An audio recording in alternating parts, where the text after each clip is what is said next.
51వ వచనం అండి. అపోస్తల కార్యములు 7వ అధ్యాయము 51వ వచనం. పేజ్ నెంబర్ 110 అండి. కొత్త నిబంధన పేజ్ నెంబర్ 110. అపోస్తల కార్యములు 7వ అధ్యాయము 51వ వచనం. ముష్కరులారా, హృదయములను చెవులను దేవుని వాక్యమునకు లోపరచనొల్లని వారలారా, మీ పితరుల వలె మీరును ఎల్లప్పుడూ పరిశుద్ధాత్మను ఎదిరించుచున్నారు. హల్లెలూయా, హల్లెలూయా. మాటలు నన్ను అనుసరించి అందరూ పలకండి. ముష్కరులారా, హృదయములను చెవులను దేవుని వాక్యమునకు లోపరచనొల్లని వారలారా, మీ పితరుల వలె మీరును ఎల్లప్పుడూ పరిశుద్ధాత్మను ఎదిరించుచున్నారు. హల్లెలూయా, హల్లెలూయా. ఈ యొక్క మాట ఎవరితో చెప్తున్నారంటే, యేసు ప్రభు శిష్యులలో ఒక్కడైన స్టెఫను ఇశ్రాయేలు ప్రజలతో, అంటే అక్కడ ఉన్న యెరూషలేములో ఉన్న ప్రజలతో చెప్తున్నారు. ఎందుకు వారిని ఉద్దేశించి ఒక మాట యేసు ప్రభు శిష్యుడైన స్టెఫను చెప్తున్నారంటే, యేసు ప్రభు మరణం పొందిన తరువాత ఈ యొక్క సంఘటన చోటు చేసుకోవటం జరిగిందనమాట. యేసు ప్రభు మరణించిన తర్వాత ఈ యొక్క సంఘటన చోటు చేసుకుంది. ఎందుకంటే వారందరూ ఏం చేశారంటే, యేసును సిలువ వేశారు. ఆయన మీద అబద్ధ సాక్ష్యము పలికి, అబద్ధ సాక్ష్యం పలకడానికి కొంతమందిని వారు ఏర్పరచుకొని వారి యేసును అన్యాయంగా సిలువ వేశారు. ఆ టైంలో యేసు మరణం పొంది తిరిగి లేచిన తర్వాత తన శిష్యులకు తనను తాను కనపరుచుకుంటూ ఆయన పరలోకానికి ఆరోహణమై వెళ్తున్నప్పుడు ఆయన శిష్యులతో ఆయన ఒక మాట చెప్తారు. ఏంటి అంటే, నేను మీకు పరిశుద్ధాత్మను మీకు తోడుగా ఇచ్చి వెళ్తున్నాను, ఆయన మీకు ఆదరణకర్తగా ఉంటాడు అని యేసు ప్రభు తన శిష్యులతో చెప్పి ఒక భరోసాగా పరిశుద్ధాత్మను వారికి ఇచ్చి వెళ్తాడనమాట. పరిశుద్ధాత్మను వారికి ఇచ్చి వెళ్ళిన తర్వాత ఆదరణకర్తగా ఆయన వారిని ఆదరిస్తూ వస్తున్నాడు. యేసు ప్రభు శిష్యులను ఆ కాలంలో యేసును నమ్మి, యేసు బోధనను నమ్మి ఎవరైతే ఆయన నిజమైన రక్షకుడు అని మోషే ధర్మశాస్త్రాన్ని అంతా కూడా వారు పక్కన పెట్టి అంటే మోషే ధర్మశాస్త్రం అంతా కూడా కంటికి కన్ను పంటికి పన్ను అన్నట్లు ఉంటుంది అనమాట. కానీ యేసు ప్రభు వచ్చిన తర్వాత ఎలా మార్చారంటే, మిమ్మల్ని కొట్టిన వారిని కూడా క్షమించండి, మిమ్మల్ని ఒక చంప మీద కొడితే రెండో చంప కూడా మీకు త్రిప్పి చూపించండి, మీరు బాధలు పడండి, ఎందుకంటే బాధలు పడటంలో ఉన్న ధన్యత వేరు. అలా మీరు చేసినప్పుడు అనేక మంది నా ఎదురుకు వస్తారు, అనేక మంది నన్ను తెలుసుకోగలుగుతారు, నా ప్రేమను పొందుకోగలుగుతారని పొరుగు వారిని ప్రేమించండి అని యేసు ప్రభు ఎక్కువగా ప్రేమ కాన్సెప్ట్ మీద వెళ్ళారనమాట. ఆయన కృత నిబంధనలో మనకి ఇచ్చిన ఒక ఆజ్ఞ ఏంటంటే, నిన్ను వల్ల నీ పొరుగు వారిని ప్రేమించు అని. అదే కాన్సెప్ట్తో యేసు ప్రభు తన శిష్యులకు నేర్పించాడు, యేసు ప్రభుతో ఉన్న ప్రజలందరికీ కూడా నేర్పించారనమాట. అయితే యేసు ప్రభుని వారు ఏం చేశారంటే, అన్యాయంగా సిలువ వేశారు. అన్యాయంగా సిలువ వేసిన తర్వాత నేనే దేవుని కుమారుడను, నా ద్వారా తప్ప ఎవరు కూడా తండ్రి యొద్దకు చేరుకోలేరు అని చెప్పడం వారికి కష్టమైపోయింది. అలా చెప్పినప్పుడు వారు సహించుకోలేక, జీర్ణించుకోలేక యేసు ప్రభుని వీళ్ళు సిలువ వేస్తారనమాట. ఏంటి, దేవదూషణ చేస్తున్నాడు, ప్రభు నామం పేరట, యెహోవా నామం పేరట దేవదూషణ చేస్తున్నాడు ఏంటి అని వారు చెప్తా యేసు ప్రభుని సిలువ వేయడం జరుగుతుంది. సిలువ వేసిన తర్వాత యేసు ప్రభు మరణించి లేచిన తర్వాత తన శిష్యులకు కనపరుచుకుంటారు కదా, అప్పుడు వారందరినీ కూడా పరిశుద్ధాత్మతో నింపుతారన్నమాట. నింపిన తర్వాత వారు అనేకమైన అన్య భాషలలో మాట్లాడటం మొదలు పెడతారు. అగ్ని ద్వారా వారు బాప్తిస్మం పొందుతారు. యేసు ప్రభు ఉన్నప్పుడు వారు శారీరకంగా బాప్తిస్మం పొందారు, కానీ అగ్ని ద్వారా ఇప్పుడు వారు బాప్తిస్మాన్ని పొందారనమాట. వారిలో స్టెఫను ఒక మంచి దేవుని శిష్యుడు. మొట్టమొదటిగా దేవుని శిష్యులలో హతసాక్షులైన వారు ఎవరంటే స్టెఫన్ అన్నమాట. హల్లెలూయా హల్లెలూయా. స్టెఫను ఇశ్రాయేలు ప్రజలతో మాట్లాడక, అక్కడ యెరూషలేము ప్రజలతో మాట్లాడక, మీరు యేసును సిలువ వేశారు, ఆయనే దేవుని కుమారుడు, ఆయనే మెస్సయ్య, మీరు ఆయనను గుర్తుపట్టలేదు, అయినప్పటికీ మించిపోయింది ఏమీ లేదు, మీరు తిరిగి క్షమాపణ పొంది ఆయనను అంగీకరిస్తే మీ పాపాలన్నీ క్షమించబడతాయి, మీరు ఆయనను సిలువ వేసినా కానీ ఆయన మిమ్మల్ని క్షమించడానికి సిద్ధంగా ఉన్నారు అని స్టెఫన్ చెప్తా ఉన్నప్పుడు వారికంట వారు ఏదో వారి హృదయంలో పశ్చాత్తాపం రాలేదు, కానీ కోపంతో వారి హృదయాలు నిండిపోయినాయి. ఎందుకంటే మా గురించి ఇలా చెప్తాడా, మేము సిలువ వేసామంటాడా, మేము మెస్సయ్యను సిలువ వేసామంటాడా, ఇదంతా ప్రజలు వింటే వీరు నాకు నిజమని నమ్మేస్తారు కదా, ఆయన మెస్సయ్య వాళ్ళు నమ్మేస్తారు కదా అని తప్పు త్రోవలో వాళ్ళు వెళ్తూ ఏం చేస్తున్నారంటే స్టెఫన్ యొక్క బోధన అడ్డగిస్తున్నారు అన్నమాట. అప్పుడు స్టెఫన్ అంటాడు, ముష్కరులారా, హృదయములను చెవులను దేవుని వాక్యములకు లోపరచవలని వారులారా, మీ పితరుల వలె మీరు ఎల్లప్పుడూ పరిశుద్ధాత్మను ఎదిరించుచున్నారు అని చెప్తారన్నమాట. హల్లెలూయా.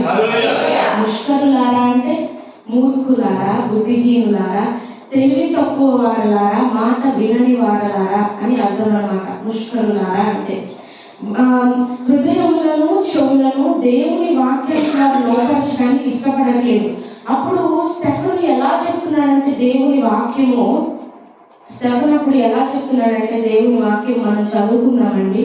ఆ విషయము ఈ యొక్క అపోస్తల కార్యములోనే, అపోస్తల కార్యములు 7వ అధ్యాయము 55వ వచనాన్ని మనం చూసుకున్నాం. అపోస్తల కార్యములు 7వ అధ్యాయము 55వ వచనాన్ని మనం చూసుకున్నాం. అయితే అతడు పరిశుద్ధాత్మతో నిండుకొనిన వాడై ఆకాశం వైపు తేరి చూచి చాలండి. హల్లెలూయా హల్లెలూయా. పరిశుద్ధాత్మతో నిండుకొనిన వాడే ఆకాశం వైపు తేరి చూస్తూ స్టెఫను వారికి వాక్యాన్ని చెప్తున్నాడు అన్నమాట. చెప్తున్నా కానీ వారు పరిశుద్ధాత్మను గుర్తించలేకపోతున్నారు. స్టెఫను పరిశుద్ధాత్మతో నిండుకొని ఉన్నాడు. మనము సర్వసాధారణంగా పరిశుద్ధాత్మతో నిండుకుని ఉన్న వ్యక్తిని, పరిశుద్ధాత్మతో నిండుకునే వ్యక్తిని చూస్తే మనం గుర్తుపట్టగలం. ఎందుకంటే పరిశుద్ధాత్మతో నిండుకున్న వ్యక్తి యొక్క ప్రవర్తన వేరు, పరిశుద్ధాత్మతో నిండుకొనని వ్యక్తి యొక్క ప్రవర్తన వేరుగా ఉంటుంది. వారు ఇద్దరు మనుషులే, ఇద్దరు ఒకే చోట ఉంటున్నారు, ఇద్దరు ఒకే సంఘానికి వెళ్తున్నారు, ఇద్దరు ఒకే వాక్యాన్ని వింటున్నారు. కానీ పరిశుద్ధాత్మతో నిండుకొని వింటున్న వారి హృదయం వేరు, పరిశుద్ధాత్మతో నిండుకొనక వింటున్న వారి హృదయం వేరు అన్నమాట. హల్లెలూయా. ఎందుకంటే పరిశుద్ధాత్ముడు ఏం చేస్తాడంటే ఆ వాక్యాన్ని మన హృదయంలో ఫలింపజేస్తాడన్నమాట. ఆ వాక్యం మన హృదయంలో ఫలిస్తున్నప్పుడు పరిశుద్ధాత్మతో నింపబడిన మనము ఆ వాక్యాన్ని వింటున్నప్పుడు ఏ విధంగా మనం అనుభవం పొందుతామంటే మన కంటి నిండా నీరు వచ్చేస్తుంది. దేవుని వాక్యానికి మనం చెవులు ఇచ్చేస్తాము, దేవుని వాక్యానికి మనం హృదయం ఇచ్చేస్తాము, దేవుని వాక్యానికి మనం అటెంటివ్గా ఉంటాం అన్నమాట. కానీ పరిశుద్ధాత్మతో నిండుకొనకుండా ఉన్న వ్యక్తి ఎలా ఉంటాడంటే, ఆత్మతో నింపబడిన వ్యక్తి ఎలా ఉంటాడంటే వస్తాడు, కూర్చుంటాడు, చప్పట్లు కొడతాడు, వాక్యం టయానికి నిద్రపోతాడు. ఎందుకంటే అపవాది వారిని వాక్యం వినలేవాడు. ఎందుకు? పరిశుద్ధాత్ముడు వారిలో లేడు కాబట్టి అపవాది చోటు చేసుకున్నాడు అన్నమాట. అపవాది చోటు చేసుకున్నప్పుడు వారు వాక్యం వినకుండా ఏమవుతుందంటే అపవాది వారికి జోలపాట పాడుతూ ఉంటాడు. జోలపాట పాడుతూ ఉన్నప్పుడు పరిశుద్ధాత్మను పొందిన వారేమో ఆయన సన్నిధిని అనుభవిస్తా మంట కలిగి ఆయన వాక్యాన్ని వింటా ఉంటే, ఒక ప్రక్కన ఉన్న వారేమో ఈ యొక్క వాక్యాన్ని వింటూనే జోలపాట పాడుతున్నట్లు నిద్రపోతూ ఉంటారన్నమాట. ఈ విధంగా ఒక మనిషిలో పరిశుద్ధాత్మ దేవుని కార్యాన్ని మనం గుర్తించవచ్చు. అయితే ఇక్కడ స్టెఫన్ అంటున్నాడు, మూర్ఖులారా, తెలివి తక్కువ వారులారా, బుద్ధిహీనులారా, ఎంత కాలము మీరు మీ హృదయాలను చెవులను దేవునికి లోపరచకుండా పరిశుద్ధాత్మను మీరు ఎంతకాలం ఎదిరిస్తారు అని ఇక్కడ స్టెఫన్ చెప్తున్నాడు. వారు శరీర సంబంధంగా కడగబడటం గురించి స్టెఫన్ చెప్పట్లేదు. ఇక్కడ మనం చూసుకున్నట్లయితే ఇక్కడ మనం చూసుకున్నట్లయితే ఒకటి ఉంది కదండి, లోపరచు నల్లని వారలారా. 51వ వచనంలో ముష్కరులారా, హృదయములను చెవులను దేవుని వాక్యములకు లోపరచు నల్లని వారలారా అని ఉన్న చోట 1 అని సంఖ్య ఉంది. కింద ఫుట్ నోట్ లో మనం చూసుకుంటే వంచని మెడగల వారలారా, హృదయముల యందును సున్నతి పొందని వారలారా. హల్లెలూయా. సున్నతి అంటే మారు మనసు, రక్షణ అనుభవం అన్నమాట. శారీరకంగా మనం రక్షించబడ్డాము, శారీరకంగా మనం క్రీస్తు యొద్దకు తేబడ్డాము. కానీ మారు మనసు ఉందా, సున్నతి ఉందా మనకి అంటే, శారీరకంగా మన శరీరాన్ని మనం క్రీస్తుకు నేను సమర్పించాలని చెప్తున్నాం. కానీ అంతరంగ పరంగా సున్నతి అనే కార్యక్రమం ఎక్కడ జరుగుతుంది అంటే అంతరంగంలో జరుగుతుంది అన్నమాట. అంతరంగ పరంగా మనల్ని మనం క్రీస్తుకు అప్పగించుకున్నామా, మనల్ని మనం పరిశుద్ధాత్మ దేవునికి అప్పగించుకున్నామా. ఇక్కడ చెప్తున్నారు సున్నతి అనేది ఎక్కడంటే హృదయముల యందును చెవుల యందును అన్నమాట. హల్లెలూయా. హల్లెలూయా. మారు మనసు, కడగబడుట, బాప్తిస్మం ఇదంతా సున్నతికి సంబంధించింది అన్నమాట. శరీర సంబంధంగా శరీర బాప్తిస్మం మనం పొందాము. క్రీస్తు యొద్దకైతే మనం తేబడ్డాము. ఒక టికెట్ అయితే మనం కొనుక్కున్నాం. కానీ టికెట్ కొనుక్కున్న తర్వాత మనం బస్సు ఎక్కుతామండి. ఉదాహరణకి మనం ట్రైన్కి వెళ్ళాలనుకోండి. ట్రైన్కి వెళ్ళాలంటే మనం టికెట్ బుక్ చేసుకుంటాం. టికెట్ బుక్ చేసుకున్నప్పుడు ఆ ట్రైన్ ఆ టయానికి వచ్చేస్తుంది. వచ్చినప్పుడు ఆ టికెట్ పట్టుకొని మనం ట్రైన్ ఎక్కాలా వద్దా అన్నది మన చేతిలో ఉంటుంది. అక్కడ టీసీ ఏం కూర్చొని నువ్వు టికెట్ కొనుక్కున్నావు ఖచ్చితంగా ట్రైన్ ఎక్కాల్సిందే అని అక్కడ బలవంతం పెట్టడు. నీ ఇష్టమయ్యా, నువ్వు బుక్ చేసుకున్నావు, వస్తే రా లోపలికి, లేకపోతే నాకు ఇష్టం లేదు ఈరోజు ప్రయాణము, నాకు వేరే పనులు ఉన్నాయి, క్యాన్సిల్ చేసుకుంటానంటే చేసుకో అని అంటాడు. అనను కూడా అనడు, అసలు పట్టించుకోడు కూడా. కానీ ఇక బాప్తిస్మం అనేది, మనం తీసుకున్న బాప్తిస్మం అనేది టికెట్ లాంటిది. మనం యేసు వద్దకు వచ్చాము, ఆయన బిడ్డగా మనం అంగీకరించబడ్డాము అని ఒక టికెట్ లాగా అది అప్రూవల్ అన్నమాట మనకి. అయితే సున్నతి అనేది హృదయముల యందును చెవుల యందును జరుగుతుంది. ఈ యొక్క బాప్తిస్మాన్ని పట్టుకొని నేను పరలోకానికి వెళ్ళిపోతానంటే కుదరదు. బాప్తిస్మం పొందిన వారు కూడా నరకానికి వెళ్తున్న వారు మనం గ్రహించాలి. ఎందుకంటే వారి అంతరంగంలో అసలైన మారు మనస్సు లేదు. అసలైన మారు మనస్సు లేదు కాబట్టి వారు ఏం చేస్తున్నారంటే వారి యొక్క టికెట్ ని పట్టుకుని అయితే ఉన్నారు, కానీ వెళ్ళాలా వద్దా అనేది వారి చేతుల్లో ఉంటది. ఈ యొక్క ప్రజలు ఏం చేస్తున్నారంటే శరీర సంబంధంగా వారు ఆలోచిస్తున్నారే కానీ ఆత్మ సంబంధంగా వారు ఆలోచించట్లేదు. హృదయం ఎలా ఉంది, నా చెవులు ఎలా ఉన్నాయి, నా కళ్ళు ఎలా ఉన్నాయి, నేను మాట్లాడుతున్న మాటలు ఎలా ఉన్నాయి, నేను నడుస్తున్న నడక ఎలా ఉంది అని వారు గ్రహించుకోవట్లేదు అన్నమాట. గ్రహించుకోనక ఏం చేస్తున్నారంటే దేవుని వాక్యానికి వారు లోబడక వారి హృదయాలను దూరం చేసుకుంటూ వారి పితరుల వలె ఎల్లప్పుడూ పరిశుద్ధాత్మను వారు ఎదిరిస్తున్నారంట. ఎల్లప్పుడూ వారు పరిశుద్ధాత్మని ఎదిరిస్తున్నారు. పరిశుద్ధాత్మని ఎదిరించడం అంటే ఏంటి? పరిశుద్ధాత్మని ఎదిరించడం అంటే ఏంటి అంటే ఆయన మాటకు మనల్ని మనం లోపరచుకోపోవడం అన్నమాట. మనల్ని మనం లోపరచుకోలేకుండా చేయడం అంటే వేటిని లోపరచాలి పరిశుద్ధాత్మ కంటే, ఇక్కడ మనం చదువుకున్నాం కదా, హృదయములను చెవులను. ఈ రెండే మనిషికి, ఒకటి మనసు, ఒకటి చెవి, 2 కళ్ళు. ఈ 3 కూడా మనిషిని బహు లాగేస్తాయి అన్నమాట. ఒకటి హృదయంలో అంతరంగంలో జరుగుతుంది, ఎవరికి కనిపించదు.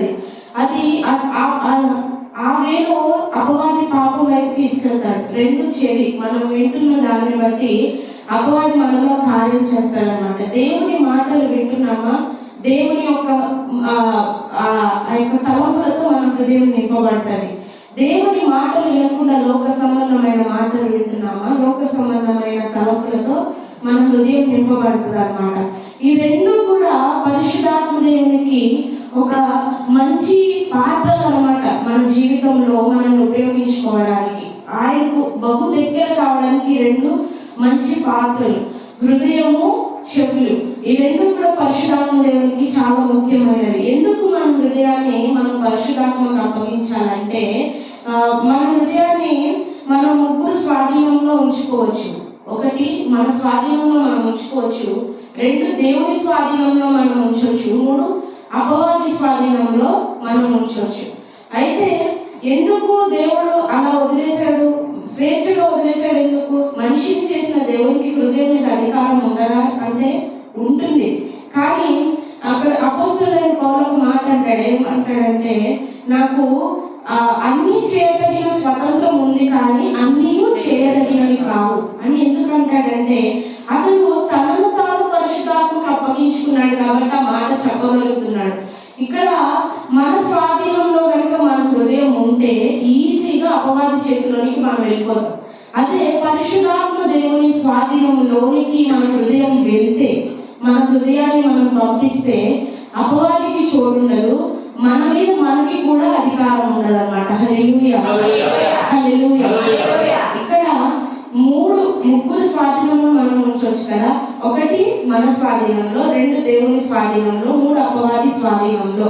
ఇక్కడ మనం మొదటిగా మనం చూసుకున్నట్లయితే మన స్వాధీనం అనేది మనకు అస్సలు సేఫ్ కాదు, అస్సలు సురక్షితం కాదు. ఎందుకంటే అపవాది ఈజీగా మనల్ని ప్రేరేపించగలడు అన్నమాట. ఈజీగా తలంపుల ద్వారా, హృదయం ద్వారా, మనం చూస్తున్న వాటి ద్వారా ఈజీగా అపవాది ప్రేరేపించగలడు కాబట్టి మన చేతులు మన హృదయం ఉంటే అది ఎప్పుడైనా జారిపోవచ్చు. కానీ అదే తండ్రి చేతుల్లో మన హృదయం ఉంటే తండ్రి జారనివ్వడు అన్నమాట. హల్లెలూయా, హల్లెలూయా. ఇప్పుడు తండ్రి చిన్నపిల్లాడు ఇద్దరు నడుస్తున్నారండి. తండ్రి చెయ్యి పిల్లోడు పట్టుకోవటం సేఫా, పిల్లోడు తండ్రి చెయ్యి పట్టుకోవటం సేఫా? తండ్రి పిల్లోడు చేయి పట్టుకోవడం సేఫ్. ఎందుకంటే తండ్రి గ్రిప్ చాలా బలంగా ఉంటుంది. వాడు విదిలించుకొని వెళ్ళాలన్నా వెళ్ళలేడు. లేదు నేను ఈజీగా నడిచేస్తాను, నాకు ఎవరి తోడు అక్కర్లేదు అనుకుంటే వాడు వెళ్ళిపోగలడు, కానీ వాడికి ఏదో ఒక ప్రమాదం ఎదురవుతుంది. అదేవిధంగా లేదు నా హృదయాన్ని నేను ఎవ్వరికి ఇవ్వను, నా హృదయం నా దగ్గరే ఉంటుందంటే మనం వెళ్తాము వెళ్ళే దారిలో ఒక ప్రమాదం మనకు పొంచి ఉండొచ్చు అన్నమాట.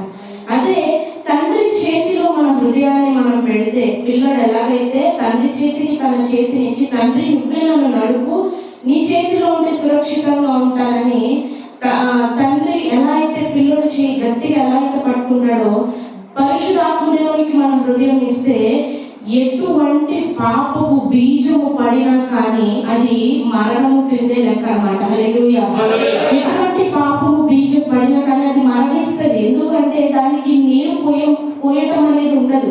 పరిశుద్ధాత్మ దేవుడు మన చేయి పట్టుకుంటే, మన హృదయాన్ని పట్టుకుంటే అది జారిపోదండి. హల్లెలూయా. మన హృదయాన్ని మనం పట్టుకుంటే అది జారిపోవచ్చు. పరిశుద్ధాత్మ దేవుడు మన హృదయాన్ని పట్టుకుంటే అది జారిపోదు. మూడవదిగా అపవాది స్వాధీనంలోనికి మన హృదయం వెళ్ళినప్పుడు ఎలా ఉంటుందంటే ఈజీగా ఆ వ్యక్తిని మనం గుర్తించేయచ్చు. ఆ క్రియలు, ఆ మాటలు, ఆ యొక్క చూపులు, ఆ యొక్క పనులు అన్నీ కూడా ఎలా ఉంటాయంటే అపవాదికి సంబంధించినవి, అపవిత్రమైన మాటలు, అపవిత్రమైన క్రియలు, అపవిత్రమైన చెవులు, ప్రతిదీ కూడా అతడు అంతరంగంలో కూడా అపవిత్రతనే ఆలోచిస్తాడు. బయటకు చేసేదే కాదు, అంతరంగంలో ఏ మనిషిని చూసినా అపవిత్రతే వానికి తొలుస్తూ ఉంటది అన్నమాట. ఏ మనిషిని చూసినా పాపమే వానికి తొలుస్తూ ఉంటది. అలా ఉంటది అపవాది స్వాధీనంలో ఉంటే. దేవుని స్వాధీనంలో ఉంటే మాత్రము మన హృదయము చాలా సేఫ్ గా ఉంటది. పరలోకానికి వెళ్ళడానికి ఒక సులువైన మార్గం అన్నమాట మన హృదయాన్ని దేవుని చేతులు పెట్టడం అనేది. ఎందుకంటే హృదయం నిండి ఉండి దానిని బట్టి మనం నోరు మాట్లాడుతుంది. ఎప్పుడైతే పరిశుద్ధాత్మతో మన హృదయం నిండుకుంటుందో అప్పుడు పాపానికి మన నోటిలో చోటు ఉండదు, పాపానికి మన హృదయంలో చోటు ఉండదు, పాపానికి మన కళ్ళల్లో కానీ, చెవులలో కానీ, క్రియలలో కానీ, మన జీవితంలో పాపానికి అసలు చోటు ఉండదు. కాబట్టి మన హృదయాన్ని పరిశుద్ధాత్మ దేవుని యొక్క స్వాధీనంలో మనం పెట్టాలి. ముగ్గురి స్వాధీనంలో పెట్టొచ్చు, కానీ ఎవరి స్వాధీనంలో మనం పెట్టాలని ఈరోజు నేర్చుకుంటున్నామంటే పరిశుద్ధాత్మ దేవుని యొక్క స్వాధీనంలో మన హృదయాన్ని మనం పెట్టాలన్నమాట. హల్లెలూయా, హల్లెలూయా. పరిశుద్ధాత్మ దేవుని యొక్క స్వాధీనంలో పెట్టాలి. ఎందుకు పరిశుద్ధాత్మ దేవుని యొక్క స్వాధీనంలో మన హృదయాన్ని పెట్టాలి అంటే రాజుల మొదటి గ్రంథము 8వ అధ్యాయము 40వ వచనం అండి. రాజుల మొదటి గ్రంథము 8వ అధ్యాయము 40వ వచనము. రాజుల మొదటి గ్రంథము 8వ అధ్యాయము 40వ వచనం. మా పితరులకు నీవు దయచేసిన దేశమందు జనులు బ్రతుకు దినములన్నిటను వారిని యందు భయభక్తులు కలిగి ఉండునట్లు చేయుము. నరపుత్రులందరి హృదయములను నీవు మాత్రమే తెలుసుకొని ఉన్నావు. హల్లెలూయా, హల్లెలూయా. ఎందుకు మన హృదయాన్ని పరిశుద్ధాత్మ దేవుని స్వాధీనంలో పెట్టాలంటే ఇక్కడున్న ప్రతి వారి హృదయము కూడా దేవునికి మాత్రమే తెలుసంట. హల్లెలూయా. ఇప్పుడు నేను మిమ్మల్ని చూస్తున్నానండి, మీరు పైకి ఎలా ఉన్నారో అది మాత్రమే నాకు తెలుసు. మీరు ఏ వస్త్రధారణతో వచ్చారో, మీరు ఎలా రెడీ అయ్యి వచ్చారో అది మాత్రమే నాకు తెలుసు. కానీ మీ లోపల మీ హృదయం ఎలా ఉందో, మీ మనసులోని తలంపులు ఎలా ఉన్నాయో నాకు తెలుస్తుందా? తెలియదు. కానీ పరిశుద్ధాత్మ దేవుని కంట నరులందరి హృదయంలో ఆయనకు మాత్రమే తెలుసంట. హల్లెలూయా, హల్లెలూయా. మనము ఒక నానుడు మాటగా అంటూ ఉంటాం, ఏంటిదంటే ఎవరైనా మనకి విరోధంగా మాట్లాడుతున్నప్పుడు, అయ్యో మీ గురించి అలా మాట్లాడుతున్నారండి, మీ కుటుంబం గురించి అలా మాట్లాడుతున్నారండి, మీ దగ్గర చాలా మంచిగా ఉంటున్నారండి అని ఎవరో మనకు వచ్చి చెప్పినప్పుడు మనం అంటూ ఉంటాం. మనుషులు మనం పైకి మాత్రమే చూడగలం, కానీ వారి హృదయంలో ఏమన్నా మనకు తెలుసా అండి అంటా ఉంటారు కదా. సేమ్ అదే విధంగా నేను మిమ్మల్ని చూస్తున్నా, మీరు నాకు తెలుసు, మీరు నాకు తెలుసు అంటే మీ యొక్క ఆకారాన్ని బట్టి నాకు తెలుసు, కానీ మీ అంతరంగాన్ని బట్టి మీరు నాకు తెలియదు. కానీ పరిశుద్ధాత్మ దేవునికి మీరు ఆకారాన్ని బట్టి కంటే అంతరంగాన్ని బట్టి ఎక్కువ తెలుసు అన్నమాట. హల్లెలూయా, హల్లెలూయా. అక్కడ దేవుడు యెహోవా దేవుడు సమూయేలుతో ఒక చక్కని మాట అంటాడు. మొదటి సమూయేలు గ్రంథము 16వ అధ్యాయము 7వ వచనం. మొదటి సమూయేలు గ్రంథము 16వ అధ్యాయము 7వ వచనాన్ని మనం చదువుకుందామండి. సమూయేలు మొదటి గ్రంథము 16వ అధ్యాయము 7వ వచనం. అయితే యెహోవా సమూయేలుతో ఇలాగ సెలవిచ్చెను, అతని రూపమును అతని ఎత్తును లక్ష్య పెట్టకము. మనుషులు లక్ష్య పెట్టు వాటిని యెహోవా లక్ష్య పెట్టడు. నేను అతన్ని త్రోసివేసి ఉన్నాను. మనుషులు పైరూపమును లక్ష్య పెట్టుదురు గాని యెహోవా హృదయమును లక్ష్య పెట్టును. హల్లెలూయా, హల్లెలూయా. మనము ఇక్కడ చదువుతున్నాం అన్నమాట.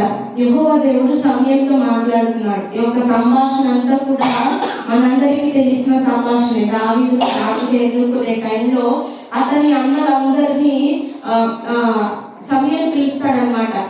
దావీదు తండ్రి అయిన యెషీ దగ్గరికి వెళ్ళి దేవుడు చెప్పినట్లు అతడు చేస్తాడు. యెషీ దగ్గరికి వెళ్ళు, యెషీ కుమారుల్లో నేను ఒకరిని రాజుగా ఎన్నుకుంటాను, ఎందుకంటే సౌలు నా మాటను ధిక్కరించాడు, త్రోసివేశాడు. సౌలుకి ఇంకా నేను అక్కర్లేదు, అతను నాకు ఇంకా అక్కర్లేదు, కాబట్టి యెషీ కుమారుల దగ్గరికి వెళ్ళు, వారిలో నేను ఒకరిని ఎన్నుకుంటానని దేవుడు సమూయేలుతో చెప్తారు. సమూయేలుతో చెప్పిన తర్వాత సమూయేలు యెషీ కుమారులందరినీ చూస్తాడనమాట. చూసినప్పుడు యెషీ కుమారులందరూ ఎలా ఉంటారంటే అతడు చూసిన కాడికి చాలా ఎత్తుగా, బలంగా, అందంగా ఉంటారు. ఎందుకంటే వారు సైన్యంలో పనిచేస్తున్నారు. సౌలు యొక్క సైన్యంలో వారు పనిచేస్తున్నారు కాబట్టి సైన్యంలో పనిచేసే వ్యక్తి ఎలా ఉంటాడండి? ఎత్తుగా ఉంటాడు, మంచి పుష్టి కలిగి ఉంటాడు, అందంగా కనిపిస్తారు కంటికి. సైన్యంలో పనిచేసే వ్యక్తిని చూడగానే మనకు అర్థమైపోతుంది, ఈయన ఆర్మీ ఆఫీసర్ అనుకుంటాను మనం అనుకుంటాం కదా. అదే విధంగా సమూయేలు కూడా అనుకున్నాడు అనమాట, వీళ్ళందరూ కూడా సైన్యంలో పనిచేస్తారు కదా, వీరందరికీ యుద్ధ నైపుణ్యం తెలుసు, అందుకని యెషీ కుమారుల దగ్గరికి దేవుడు వెళ్ళమన్నాడని సమూయేలు వెళ్ళాడు. కానీ సమూయేలు అనుకున్నట్లు అక్కడ జరగలేదు. యెషీ కూడా యోగ్యులైన వారినే అతడు తీసుకొని వచ్చాడనమాట. దావీదు ఎందుకు పనికిరాని వాడు యెషీ దృష్టిలో. ఎప్పుడూ గొర్రెలను మేపడానికే పంపించేసేవాడు. దావీదుకి ఎంత ఆశ ఉండేదో. నేను కూడా మా అన్నలాగా సైన్యంలో చేరాలని దావీదుకి ఆశ ఉండొచ్చు. కానీ తండ్రి ఏం చేసేవాడంటే, నువ్వు అక్కడ పనికిరావు, నీ ఎత్తు అక్కడ పనికిరాదు, నీ బలం అక్కడ పనికిరాదు, నీ బలము నీ ఎత్తు ఎక్కడ సరిపోతుంది అంటే గొర్రెలు కాయడానికే సరిపోతుంది, అక్కడికి వెళ్ళిపో నువ్వు అని గొర్రెలన్నిటిని మందలన్నిటిని పంపించేసి అతడు ఏం చేసేవాడంటే దావీదును గొర్రెలు కాయడానికి పంపించేసేవాడు. కానీ దావీదు అక్కడ ఏం చేసేవాడంటే, దేవుడు మనుషులను లక్ష్య పెట్టాడు కానీ ఆయన హృదయాల అంతరంగాలను లక్ష్య పెట్టే దేవుడు కనుక దావీదు తన హృదయాన్ని దేవునికి అప్పగించాడు అనమాట. దేవుని స్వాధీనంలో తన హృదయాన్ని పెట్టేశాడు. హృదయాన్ని పెట్టేసి హృదయపూర్వకంగా ఆరాధిస్తున్నప్పుడు, హృదయపూర్వకంగా పాడుతున్నప్పుడు, హృదయపూర్వకంగా అతడు దేవుని స్తుతిస్తున్నప్పుడు దావీదంటే దేవునికి చాలా ఇష్టమైపోయాడు అనమాట. హల్లెలూయా. అలా ఇష్టమైనప్పుడు ఇంకా సమయంలో ఇంకా ఎవరన్నా ఉన్నారయ్యా, దేవుడు ఏం చూపించట్లేదు వీరి విషయంలో, ఇంకా ఎవరైనా ఉన్నారని సమయంలో యెషీని అడిగినప్పుడు కడసరి వాడు అక్కడ ఉన్నాడయ్యా, అయితే వాడు గొర్రెలు కాచుకుంటున్నాడు, వాడు ఇక్కడికి రాలేదు, నేను వాడిని పిలవలేదు. కుమారులందరినీ పిలవమన్నప్పుడు పిలవచ్చు కదా, ఎందుకు యెషీకి అంత పక్షపాతము? కానీ యెషీ అలా పిలవకుండా కడసరి వాడు కదా, వాడు అక్కడే ఉపయోగం అని వదిలేశాడు. కానీ వాడు అక్కడ కాదు ఉపయోగం, రాజ్యం వెళ్ళడానికి ఉపయోగం అని దేవుడు చూపించాడు అనమాట. హల్లెలూయా, హల్లెలూయా. దావీదును పిలువనంపించినప్పుడు దావీదుని చూసేసరికి సమూయేలుకు హృదయంలో ఎంతో ప్రశాంతత, ఎంతో నెమ్మది. ఎందుకంటే దేవుడు ఎన్నుకున్నవాడు ఇతడే కాబట్టి, దేవుడు రాజుగా చేయబోతున్నవాడు ఇతడే కాబట్టి సమూయేలు మనసులో ఎంతో ప్రశాంతత వచ్చింది. అప్పుడు సమూయేలుతో దేవుడు మాట్లాడుతూ ఉంటారు, సమూయేలు మనుషులు లక్ష్య పెట్టు వాటిని యెహోవా లక్ష్య పెట్టాడు, మనుషులు పరిరూపాన్ని లక్ష్య పెడతారు కానీ యెహోవా హృదయాన్ని లక్ష్య పెడతారని చెప్తారు అనమాట. హల్లెలూయా, హల్లెలూయా. కంప్లీట్ గా దేవుని తట్టు దావీదు తన హృదయాన్ని త్రిప్పాడు కాబట్టి యెహోవా పరిశుద్ధాత్మ దేవుడు దావీదు హృదయాన్ని లక్ష్య పెట్టాడు అనమాట. హల్లెలూయా, హల్లెలూయా. మనం ఎప్పుడైతే మన హృదయాన్ని దేవుని తట్టు త్రిప్పుతామంటే, దేవుని స్వాధీనంలో ఉంచుతామో, మన హృదయంలోని వాంఛలను, కోరికలను ఆయన లక్ష్య పెడతారు. మన హృదయంలో మనం ఏ స్వభావాలతో ఉన్నామో దానిని చూసి ఆయన మనకు ప్రతిఫలం ఇస్తారనమాట. హల్లెలూయా. రెండవదిగా, మొదటిగా మన హృదయం అని చెప్పాను కదా, రెండవదిగా అపోస్తలుల కార్యములు 7వ అధ్యాయము 51వ వచనంలో మనం చదువుకున్న రీతిగా, రెండవదిగా చెవులు. మొదటిగా హృదయాన్ని వారు పరిశుద్ధాత్మ దేవునికి అప్పగించలేదు, వారి హృదయాలను వారి చెవులను దేవుని మాటకు లోపరచకుండా వారు ఉన్నారు. అయితే మనం చదువుకున్నాం దేవుని స్వాధీనంలో మన హృదయాన్ని ఎందుకు పెట్టాలి, ఎందుకు పెడితే లాభమేంటి అని మనం చూసుకున్నాం. అదేవిధంగా చెవులు మనం దేనికి ఉపయోగిస్తామండి? వినడానికి ఉపయోగిస్తాం. చాలా సులువైన సమాధానం కదా, వినడానికి ఉపయోగిస్తాం. ఇక్కడ వారు స్టెఫెన్ చెప్తా ఉన్నాడు, మీ హృదయములు, మీ చెవులు దేవుని వాక్యానికి లోపరచకుండా మీరు పరిశుద్ధాత్మను ఎదిరిస్తా ఉన్నారు అని స్టెఫెన్ చెప్తా ఉంటే, ఇక్కడ సాధారణంగా మనము చెవులు వినడానికి ఉపయోగిస్తాం. మంచి సమాచారం వింటే మనకు బాగుంటుందా, చెడ్డ సమాచారం వింటే బాగుంటుందా? మంచి సమాచారం, ఎప్పుడు మంచి సమాచారం. చెడ్డ సమాచారం విన్న కాడి నుంచి మన హృదయాలలో కలవరం, ఎవరో మన గురించి మాట్లాడతారు, ఎవరో మన గురించి ఏదో రకంగా చెప్పుకుంటారు. ఎందుకు వారు అలా చెప్పుకుంటారో తెలుసా? ఒక మాట చెప్పంటారా, నేను మా అమ్మకి ఎప్పుడు చెప్తానే ఉంటాను. ఎందుకు అంటే వారికి మనం చూసినప్పుడు బీపీ రేస్ అయిపోతా ఉంటుంది అనమాట. బీపీ రేస్ అయిపోతా ఉండి వాళ్ళు అలా చెప్పుకుంటా ఉంటారు. మనకి తెలియకుండా సాఫీగా నడుచుకుంటా వెళ్తాం, నడుచుకుంటా వెళ్ళినప్పుడు వారికి బీపీ రేస్ అయిపోతా వారి ఆరోగ్యాన్ని వాళ్ళే పాటు చేసుకుంటారు. మనం పాటు చేస్తున్నామా? చేయము. వారి ఆరోగ్యం మన చేతుల్లో ఉంటుందా? ఉండదు. వారు బీపీ రేస్ అయిపోతా మన గురించి ఏవేవో మాటలు మాట్లాడుకుంటా ఉంటారు. నేను మా అమ్మతో అదే చెప్తా, ఇలా అంటున్నారంటే అంటే నేను అంటాను, ఎవరికి ఉపయోగమా? మనకి ఏమన్నా నష్టం జరుగుతుందా? వారికి కదా బీపీ రేస్ అయిపోయేది, వారికి కదా అనారోగ్యాలు వచ్చాయని చెప్తా ఉంటానమ్మా. మనం ఎప్పుడు కూడా అయ్యో వారు నా గురించి అలా మాట్లాడుతున్నారే అని మనం ఆలోచించకూడదు. మనం ఆలోచిస్తే మన బీపీ డౌన్ అయిపోతుంది అన్నమాట.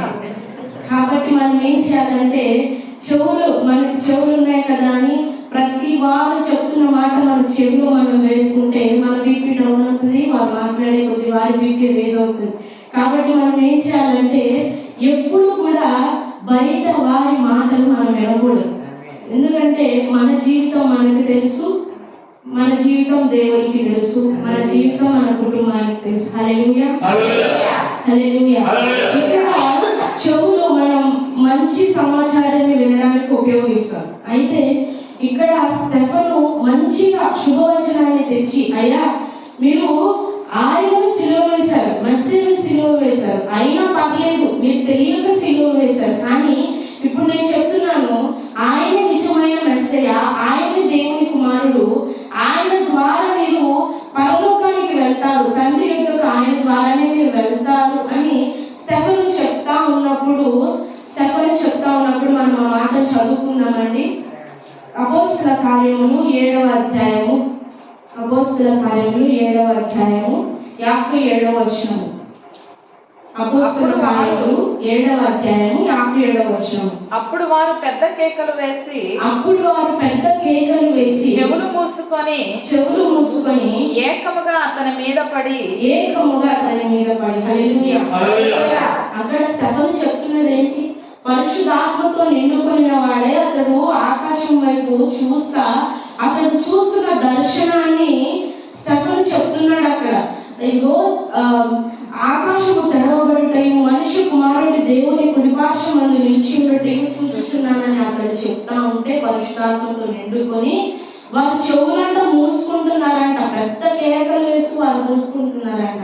అపవాది విననివ్వడండి. పరిశుద్ధాత్మ దేవుని యొక్క మాటలు అపవాది విననివ్వడు. చెవులు మూయబడతాయి అన్నమాట, చెవులు మూసుకొని పోతాయి. ఎంత శుభవచనాన్ని మనం వాళ్ళకు అందించాలన్నా లేదు, మాకొద్దు అని అపవాది వారి హృదయాన్ని కఠినపరిచేస్తాడనమాట.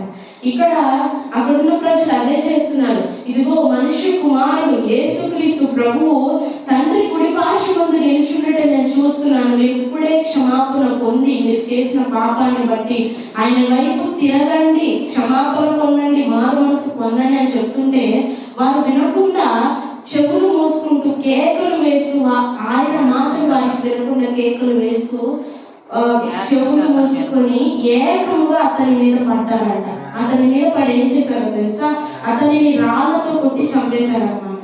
ఎందుకు అంటే అపవాది వారి హృదయాలను కఠినపరిచేశారు. ఎంత శుభవచనాన్ని అతడు అందించాలనుకున్నా చివరికి అతడు హతసాక్షిగా దేవుని కొరకు పిలువబడ్డాడు. ఎంత మంచి మాటను వారికి అందించాలనుకున్నా, ఎంతగా దేవుని వైపు వారికి తిప్పాలనుకున్నా వారి చెవులు మూసుకుపోయిన చెవులు కలవారే అని ఉంటుంది వాక్యంలో. మూయబడిన చెవులు కలవారే అని ఉంటుంది, శ్రీగ్రంథంలో ఉంటుంది. కన్ను నుండి చూడలేకయు, చెవు నుండి వినలేకయు అని ఉంటుంది. మనము అలా ఉండకూడదు అనమాట. దేవుడి సన్నిధిలోకి వచ్చినప్పుడు అటెంటివ్ గా ఉండాలి. దేవుడు ఏం మాట్లాడుతున్నాడా, దేవుడు తన మాట ద్వారా ఏమందియబోతున్నాడా, దేవుడు ఎవరిని నిలవబెట్టుకొని మాట్లాడుతున్నాడా అని మనం ఎదురు చూడాలి తప్ప వీళ్ళ అని మనము నిరుత్సాహపడకూడదు. ఎందుకంటే ఆ రోజు ఆ బిడ్డ నిలబడి దేవుడు మాట్లాడించాడంటే ఏదో ప్రణాళిక, ఏదో మాట మనకి దేవుడు అందియబోతున్నాడే తప్ప ఒక వ్యక్తిని దేవుడు అక్కడ నిల్చోబెట్టలేదు. ఒక వ్యక్తిని దేవుడు అక్కడ నువ్వు నుంచో వెళ్ళి మాట్లాడని చెప్పలేదు. నువ్వు వెళ్ళు, నేను మాట్లాడతానని చెప్తాడు అనమాట దేవుడి సేవకులు. హల్లెలూయా. దేవుడి సేవకులు కూడా అలానే ప్రిపేర్ అయి వస్తారు. నువ్వు ప్రభుత్వం ఇక్కడ ఉంటావు, నువ్వే మాట్లాడు. ఇక్కడ ఉండి మాట్లాడాలంటే ఎంత కష్టమో తెలుసా? ఇక్కడ ఉండి మాట్లాడాలంటే ఎంత భయం అవుతుందో తెలుసా? ఎందుకు అంటే అమ్మో మనం ఆ రోజు సరిగ్గా లేకపోతే నేనే సరిగ్గా లేను ప్రభా, ఇంకా వీళ్ళకి అందించాలి అన్న బాధ మాలో ఉంటుంది. ప్రభా నేనే సరిచేయబడలేదు, నువ్వు నాతో కూడా ఏం మాట్లాడతావు, నేను సరిచేయబడేటట్లు నాతో కూడా మాట్లాడని ఇక్కడ వచ్చిన ప్రతి ఒక్కరం కూడా అదే ఉద్దేశంతో మాట్లాడతాం తప్ప ఖండించాలి, గద్దించాలి. ఖండింపులు గద్దింపులు అవసరమే, కానీ ఇక్కడ నుంచిన వ్యక్తి మిమ్మల్ని గద్దించట్లేదు, కానీ ఇక్కడ నుంచిన వ్యక్తి మిమ్మల్ని ఖండించట్లేదు, కానీ ఇక్కడ నుంచిన వ్యక్తికి మీ జీవితం తెలియదు, కానీ పరిశుద్ధాత్మ దేవునికి మీ జీవితం తెలుసు అన్నమాట. హల్లెలూయా.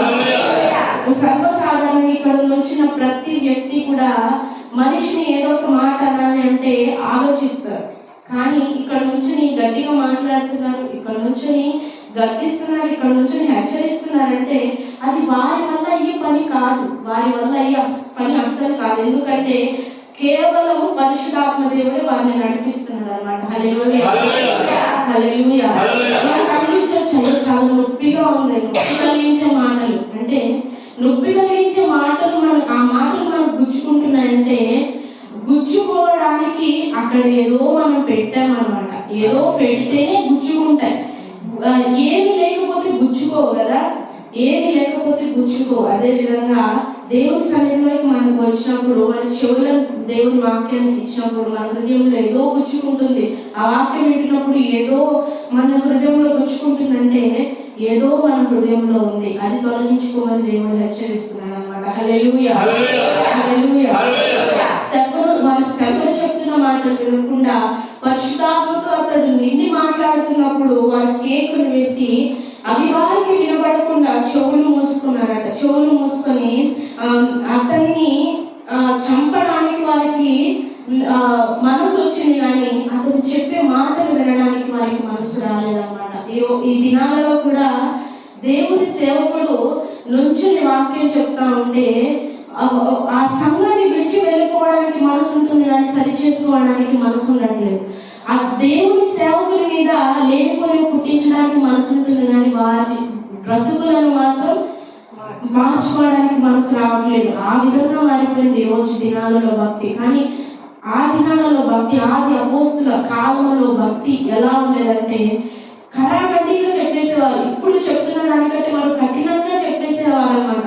కఠినంగా చెప్పినప్పుడు వారిని వారు సరి చేసుకునేవారు, భయపడేవారు. ఎందుకంటే అప్పుడు పరిశుద్ధాత్మ దేవుడు ఆ దినాలలో బహుబలంగా పనిచేశాడు.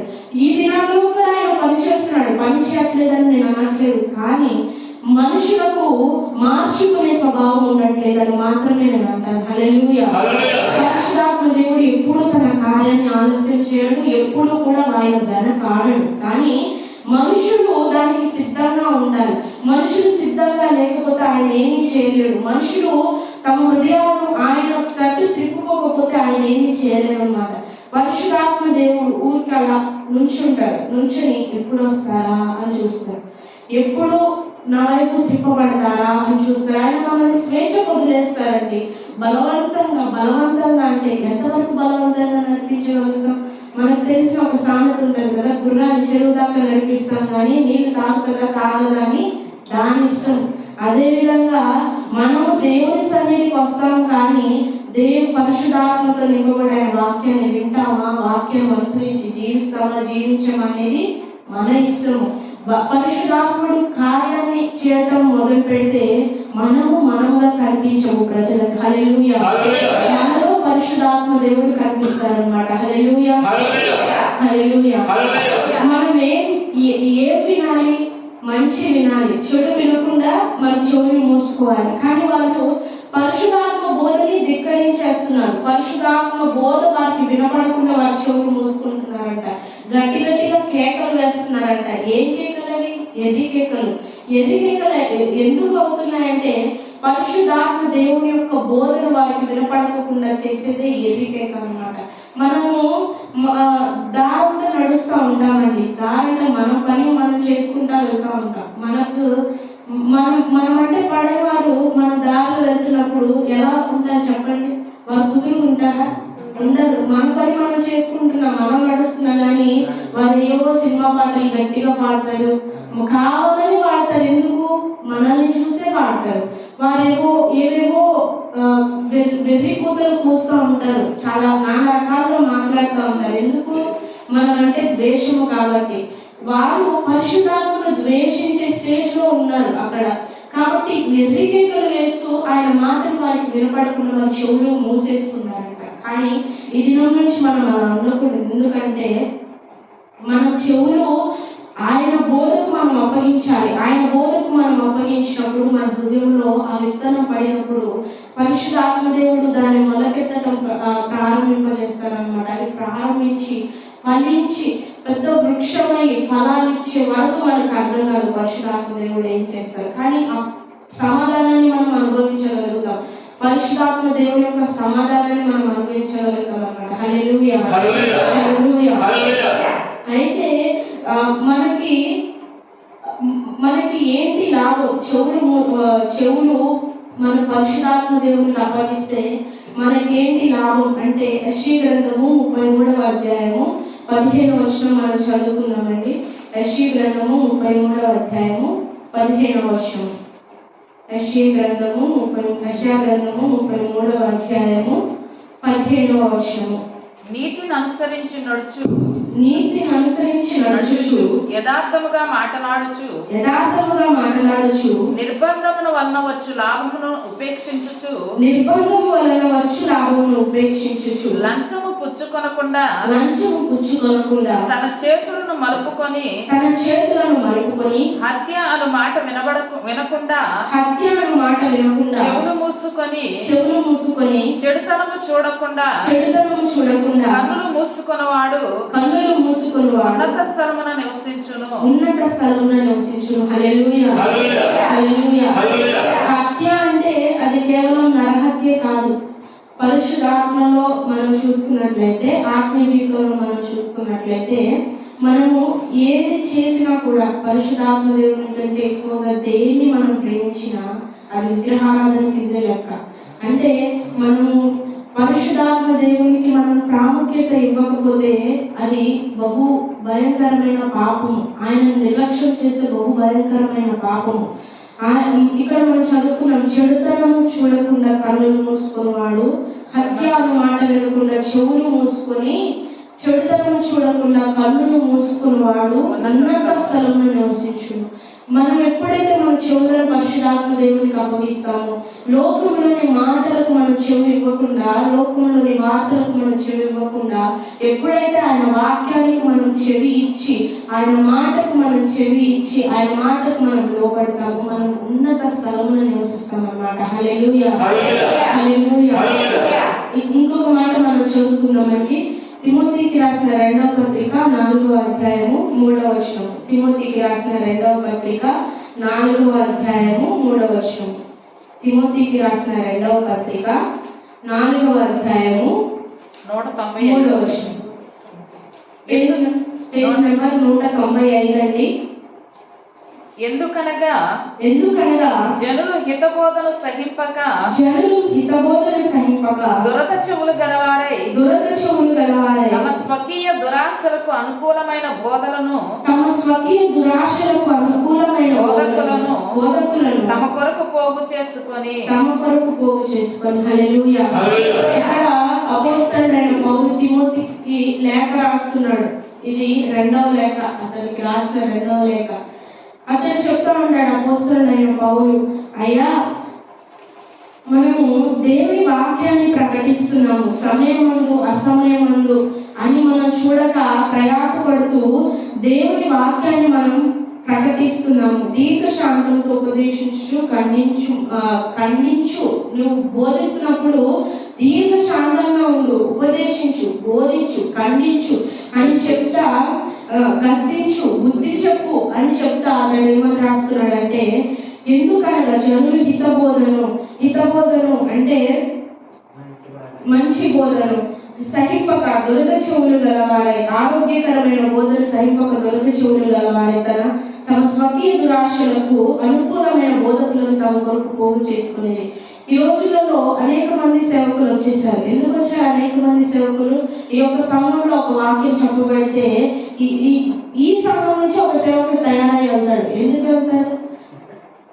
ఎందుకు వెళ్తాడండి?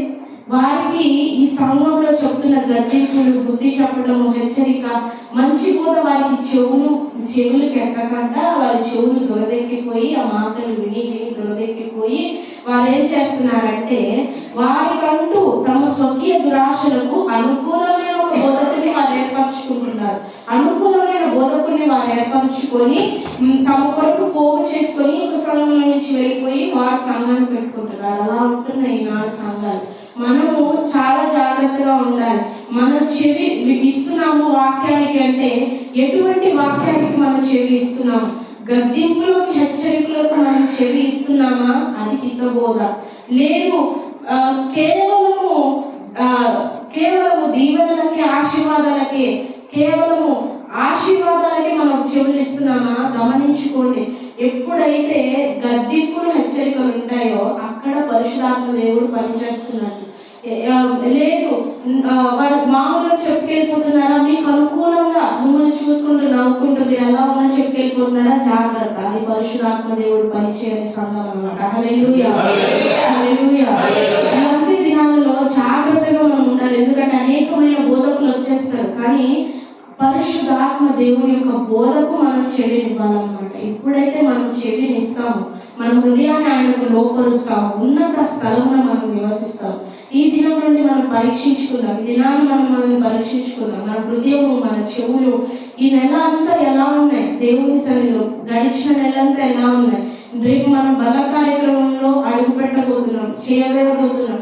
ఎలా ఉంది మన మనసు? ఎలా ఉన్నాయి మన చెవులు? ఎలా ఉంది మన హృదయం? దేవుని సన్నిధిలో నిర్దోషమైనవిగా ఉన్నాయా? లేదు మనకి ఈ వాక్యం గుచ్చుకుంటుందా? లేదు ప్రభు నేను ఎక్కడో తప్పు చేసినట్టు అనిపిస్తుందా?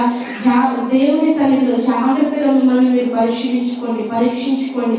అయ్యా నన్ను యోగ్యురాలుగా నీ సన్నిధిలో కనపరచు. నీ సన్నిధిని ఎదుట నేను యోగ్యురాలుగా ఉండాలి, ఎదుట యోగ్యునిగా నేను ఉండాలి అని ప్రార్థించుకోండి. ఈ దినం నుంచి మనం దేవునికి, పరిశుద్ధాత్మ దేవునికి ఎదిరించక ఆయన వాక్యానికి లోబడుతూ మన హృదయాలను, మన చెవులను కూడా ఆయనకు సమర్పించుకున్నాం. ఇచ్చిన వాక్యం దేవుడు దీవించుగాక.